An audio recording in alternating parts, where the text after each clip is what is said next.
এই দেশ, এই দেশের মাটি, মানুষই আমার সবকিছু। চার দেয়ালের মাঝ থেকে বেরিয়ে এসে বিএনপির নেতৃত্বে আসেন বেগম খালেদা জিয়া।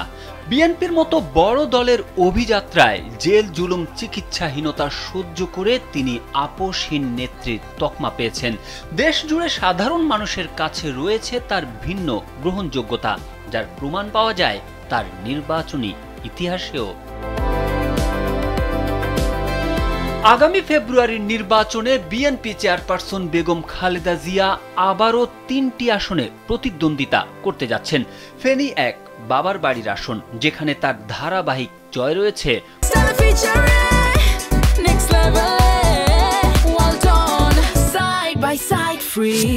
বগুড়া ৭ শ্বশুর বাড়ির আসন, এখানেও তার রয়েছে জয়ের রেকর্ড।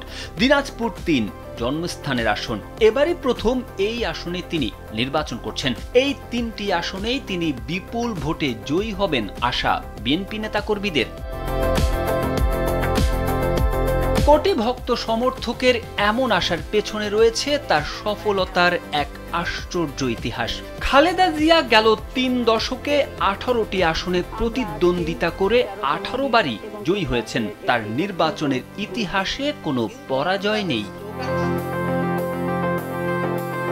স্বৈরাচার বিরোধী আন্দোলনের পর 1991 সালের ঐতিহাসিক জাতীয় সংসদ নির্বাচনে খালেদা জিয়া 5টি আসন থেকে প্রতিদ্বন্দ্বিতা করেন।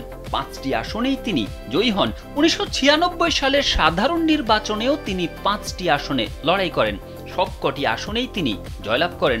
2001 সালের সাধারণ নির্বাচনেও 5টি আসনে প্রতিদ্বন্দ্বিতা করেন বিএনপি চেয়ারপারসন। সবকটি আসনেই নিরঙ্কুশ বিজয় পান তিনি। 2008 সালে একজন প্রার্থীর সর্বোচ্চ 3টি আসনে প্রতিদ্বন্দ্বিতার বিধান চালু করা হয়। সে নির্বাচনে তিনি 3টি আসনে লড়াই করেন, 3টি আসনেই জয়লাভ করেন। 2014 সালে ভোট বর্জনের কারণে তিনি নির্বাচনে অংশ নেননি এবং 2018 সালে একাদশ জাতীয় সংসদ নির্বাচনের কথিত দুর্নীতির মামলায় কারাবন্দী থাকায় তিনি ভোট করতে পারেননি। আর 2024-এর দ্বাদশ জাতীয় সংসদ নির্বাচনে অংশ নেয়নি বিএনপি।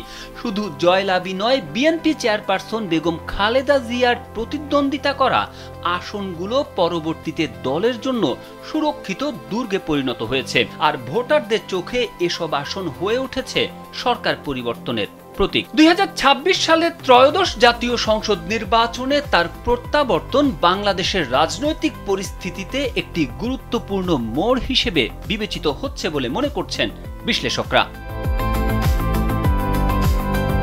তারেক আহমেদ, কালবেলা।